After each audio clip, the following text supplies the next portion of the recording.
শীতকাল তো এসে গেছে আর আমরা সবাই ফুলকপি খাচ্ছি, কিন্তু ফুলকপির ডাঁটা দিয়ে এত সুন্দর চচ্চড়ি হয় তোমরা কি সেটা জানো? আজ তোমাদের বানিয়ে দেখাবো পুরনো দিনে মা দিদার আমলে একটা রান্না, কি কপির ডাঁটা চচ্চড়ি। তো চলে যাওয়া যাক।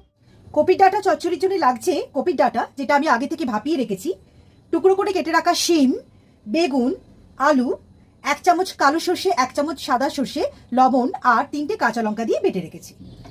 গ্যাসটা জ্বালালাম, কড়াতে এবার সর্ষের তেল দেবো।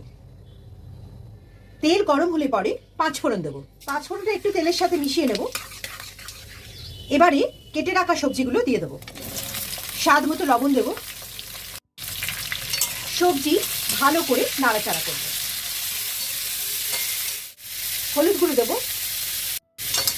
সবটা মিশিয়ে নেবো ভালো করে।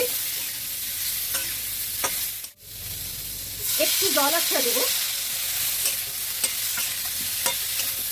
যখন সবজিগুলো একটু ভাজা ভাজা হয়ে যাবে তখন ভাপানো কপির ডাঁটাটা দিয়ে দেবো। সবটা ভালোভাবে মিশিয়ে দেবো। চিনি দেবো। আবারও ভালোভাবে মিশিয়ে নেব। এবারে সর্ষে লঙ্কা বাটাটা ঢেলে দেবো।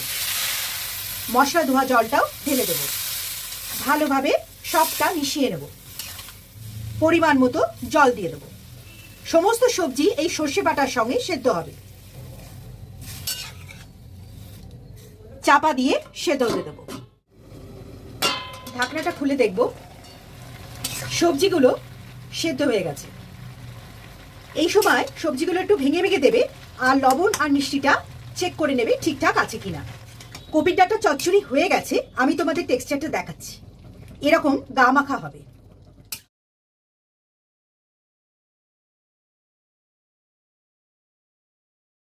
কত সহজেই কপির ডাঁটা চচ্চড়ি শিখে নিলে।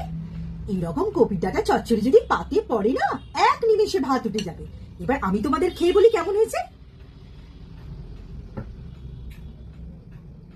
জাস্ট অসম।